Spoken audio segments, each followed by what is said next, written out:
મારી એક નજર જોજો કે નમસ્કાર મિત્રો. હું અદેવાડા પ્રાથમિક શાળાના મુખ્ય શિક્ષક યુવરાજસિંહ દિગ્વિજયસિંહ વાઘેલા આપની સામે સેતુ પ્રોજેક્ટ અંતર્ગત એક મારો શાળાનો સરસ મજાનો પ્રોજેક્ટ રજૂ કરું છું. મારી શાળામાં ધોરણ 6, 7 અને 8માં સામાજિક વિજ્ઞાન વિષયમાં આપણા પૃથ્વી પરના વિવિધ કટિબંધો અંગે મેં એક પ્રોજેક્ટ બનાવ્યો છે.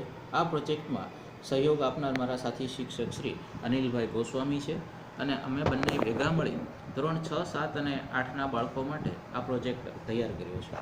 આ બનાવવા માટે અમને ધોરણ 7 અને 8ના ભાઈઓ બહેનોની મદદ લીધી છે અને એમના થકી જ અમે આ આખો પ્રોજેક્ટનું નિર્માણ કર્યું છે.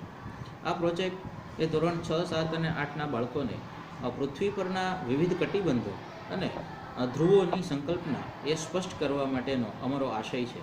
અને આ પ્રોજેક્ટને અંતે આપ પણ જોશો કે બાળકોની સંકલ્પના એ મોટા ભાગે અમે સિદ્ધ કરી શકીએ છીએ. તો ચાલો મારી સાથે આપણે સૌ આ પ્રોજેક્ટને નિહાળીએ. સૌ પ્રથમ બાળકો છે એ કાગળમાંથી ગોળો બનાવશે.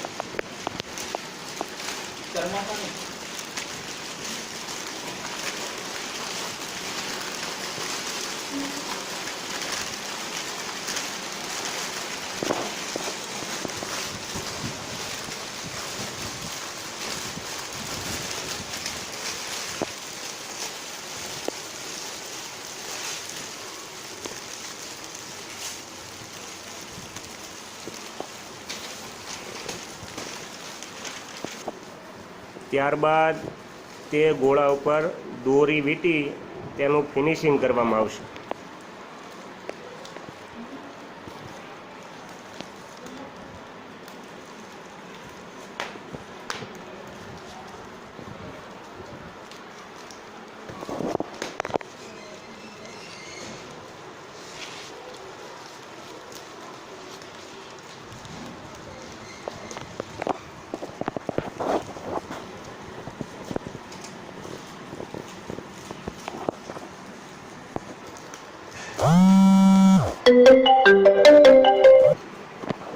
ત્યારબાદ તે ગોળા ઉપર ગુંદરથી સફેદ કાગળ લગાડવો.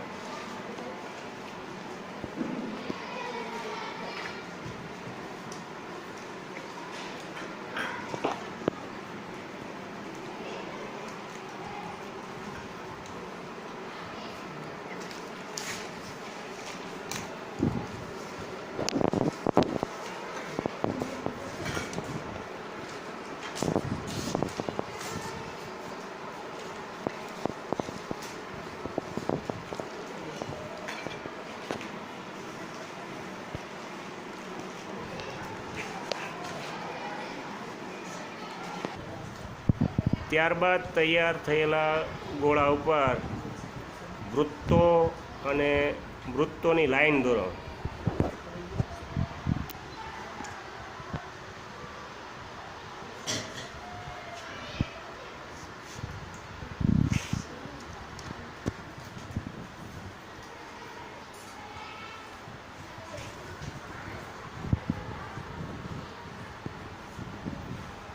આવી રીતે પૃથ્વીનો ગોળો છે એ તૈયાર થાય છે.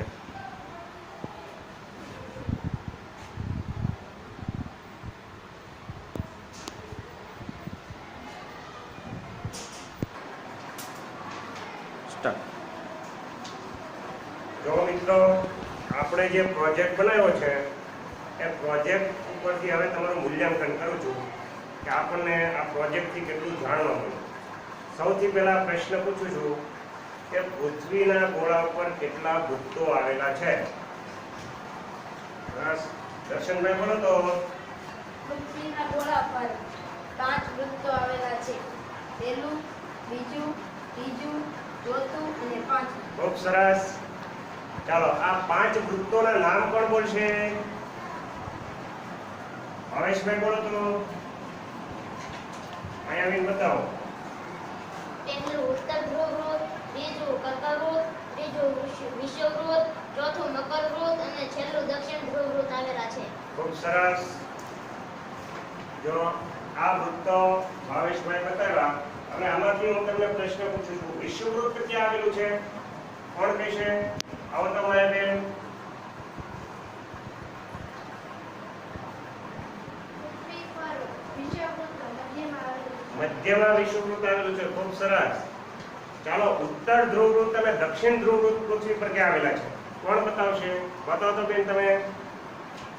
અહીંયા ઉત્તર ધ્રુવવૃત્ત અને અહીંયા દક્ષિણ ધ્રુવવૃત્ત. નીચે છે દક્ષિણ ધ્રુવવૃત્ત, ઉપર છે ઉત્તર ધ્રુવવૃત્ત. ખૂબ સરસ. કર્કવૃત્ત અને મકરવૃત્ત ક્યાં આવેલા છે? કોણ બતાવશે? કર્કવૃત્ત અને મકરવૃત્ત. આવો તો બેન તમે. હિરલબેન આપણને જવાબ દેશે, સાંભળજો. કર્કવૃત્ત અહીંયા આવેલું છે અને મકરવૃત્ત અહીંયા આવેલું છે. પૃથ્વીને આ બાજુ કર્કવૃત્ત અને નીચે મકરવૃત્ત આવેલું છે. ખૂબ સરસ. હવે વૃત્તો જાણ્યા પછી હવે આપણે જોઈએ કટિબંધોનો. તમને કેટલી જાણકારી છે? પૃથ્વી પર કુલ કેટલા કટિબંધો આવેલા છે અને કયા કયા? કોણ કહેશે? કૃષ્ણબેન આવો તો. પૃથ્વી પર ત્રણ કટિબંધો આવેલું છે. આ લીલામાં ઉષ્ણ કટિબંધ, આ લાલ છે તે સમશીતોષ્ણ કટિબંધ અને આ સફેદ છે તે શીત કટિબંધ.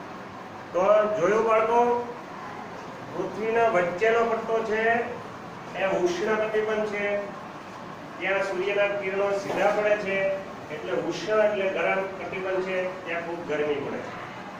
પૃથ્વીના આ બાજુ અને આ બાજુ ત્યાં સૂર્યના કિરણો થોડાક ત્રાસા પડે છે એટલે આ સમશીતોષ્ણ કટિબંધ છે.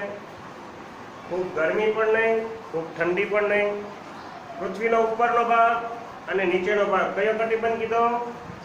શીત કટિબંધ. શીત એટલે ઠંડો વિભાગ. ત્યાં સૂર્યના કિરણો ત્રાસા પડે છે એને કારણે આ કટિબંધ છે એ શીત કટિબંધ છે.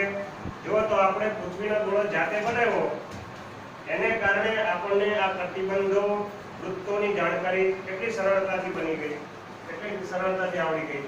હવે પછીનો જે પાઠ છે એ પણ આવી રીતે આપણે પ્રોજેક્ટ બનાવીને શીખશું. આભાર.